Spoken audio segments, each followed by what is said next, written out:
നമസ്കാരം.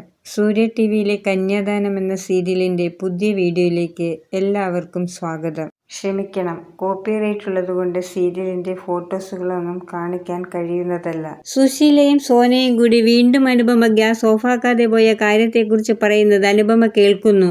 പഞ്ചായത്ത് പ്രസിഡന്റ് ആയാൽ പിന്നെ അനുപമയ്ക്ക് എന്താകും അഹങ്കാരമെന്ന് സോന സുശീലയോട് പറയുമ്പോൾ അതിനവൾ പഞ്ചായത്ത് പ്രസിഡന്റ് ഒന്നും ആകില്ലെന്നും അവളുടെ അനിയത്തി എന്നെ നാണം കെടുത്തിയതിന് പകരം ചോദിക്കാനാണ് ഞാൻ അവളെ മത്സരിപ്പിക്കാൻ തയ്യാറായതെന്ന് സുശീല പറയുന്നു. ഇലക്ഷന് 2 ദിവസം മുൻപ് അവളുടെ സ്ഥാനാർത്ഥിത്വമൊക്കെ പോകുമെന്നും സുശീല പറയുമ്പോൾ അതെങ്ങനെയെന്ന് സോന ചോദിക്കുന്നു. അതൊക്കെ നീ കണ്ടറിഞ്ഞാൽ മതിയെന്ന് സുശീല പറയുന്നു.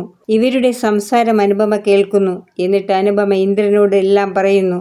നോമിനേഷൻ കൊടുക്കുന്നതിന് മുൻപ് തന്നെ സ്ഥാനാർത്ഥിത്വത്തിൽ നിന്നും പിന്മാറാമെന്ന് അവർ തീരുമാനിക്കുന്നു.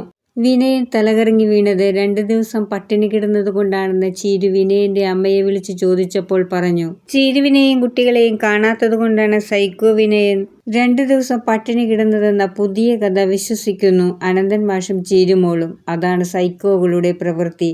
എന്തു നുണ പറഞ്ഞും പ്രവർത്തിച്ചും മറ്റുള്ളവരെ വിശ്വസിപ്പിക്കും. അവൻ ഇനിയും നാണം കെട്ടും അവിടേക്ക് വരും.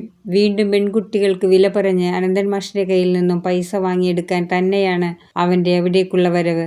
അതവര് മനസ്സിലാക്കാനിരിക്കുന്നതേയുള്ളൂ. ജയിലിൽ കിടന്നാലെങ്കിലും മനുഷ്യർക്ക് ചെയ്ത പാപങ്ങൾക്ക് കുറ്റബോധം തോന്നില്ലേ? എന്നിട്ട് അവനതുണ്ടോ? ഇപ്പോഴും രഘുവിനെയും അമ്പിളിയെയും പല ഏഷണികളും പറഞ്ഞ് തെറ്റിദ്ധരിപ്പിക്കാനാണ് നോക്കുന്നത്. അവൻ കുട്ടികളെ വിൽക്കാൻ പോയ കാര്യം രഘു ഇപ്പോഴും ആരോടും പറയാത്തത് കൊണ്ടാണ് അവൻ രഘുവിന്റെ പിന്നാലെ നടന്ന് രഹസ്യങ്ങൾ ചോർത്താൻ നോക്കുന്നത്. ഒടുവിൽ അവൻ എന്താണോ ആഗ്രഹിച്ചത് അത് തന്നെ നടക്കാൻ പോകുന്നു. അനന്തൻ മാഷും ചീരുവും കൂടി അവന്റെ വീട്ടിലേക്ക് പോകുന്നു. ഇനിയും പെൺകുട്ടിയാണ് ജനിക്കുന്നതെങ്കിൽ അവന്റെ പഴയ സ്വഭാവം വീണ്ടും എടുക്കുമോ എന്നാണ് അവനോട് ചോദിക്കുന്നത്. എന്തൊരു മണ്ടത്തരമാണ് അനന്തൻ മാഷ് കാണിക്കുന്നത്. അയാൾക്കെങ്ങനെയും എല്ലാ മക്കളെയും എത്ര ദുരിതമനുഭവിച്ചാലും ഭർത്താവിന്റെ കൂടെ ജീവിക്കണമെന്ന് മാത്രമേയുള്ളൂ. അതിനാണല്ലോ അവനെ അയാൾ ജയിലിൽ നിന്നും കൊണ്ടുവന്നത്. ചീരുവിനെയും കുട്ടികളെയും വിലപേശാൻ വേണ്ടി അവൻ ഇപ്പോൾ ഇല്ല എന്ന് പറയുമെങ്കിലും അതിനുശേഷമല്ലേ കുട്ടികളെ വെച്ച് വിലപേശൽ നടത്തുന്നത്.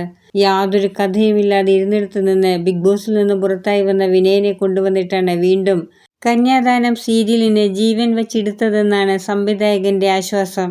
എന്നാൽ വിനയൻ എന്ന കഥാപാത്രം ഇല്ലാതിരുന്ന സമയത്ത് സീരിയൽ കാണുന്നതായിരുന്നു പ്രേക്ഷകരുടെ ആശ്വാസം. വിനയനെ വിശ്വസിച്ച് വീണ്ടും അനന്തൻ മാഷ് മകളെയും മക്കളെയും ഒഴിവാക്കുന്നു എന്ന് വേണം ഇതിനെക്കുറിച്ച് പറയാനുള്ളത്. അമ്പിളി രഘുവിനെ സംശയിച്ച് ദാസാന്റെ വീട്ടിലേക്ക് പോകുന്നു. എന്നാൽ അവിടെ ആരെയും കാണാൻ അമ്പിളിക്ക് കഴിഞ്ഞില്ല. ഭാഗ്യത്തിന് അതേ സമയത്ത് ആമിയെയും കൊണ്ട് പോലീസ് സ്റ്റേഷനിലേക്ക് രഘു പോവുകയായിരുന്നു. അവിടെയും വിനയൻ രഘുവിനെയും ആമിയെയും കാണുന്നു. അതുവെച്ച് അമ്പിളിയോട് പറഞ്ഞ് വിലപേശാനാണ് അവന്റെ പുതിയ പദ്ധതി. വീഡിയോ കാണുന്ന എല്ലാവരും വീഡിയോ ഇഷ്ടപ്പെടുകയാണെങ്കിൽ സബ്സ്ക്രൈബ് ചെയ്യാനും ബെല്ലൈക്കൺ അമർത്താനും മറക്കരുത്.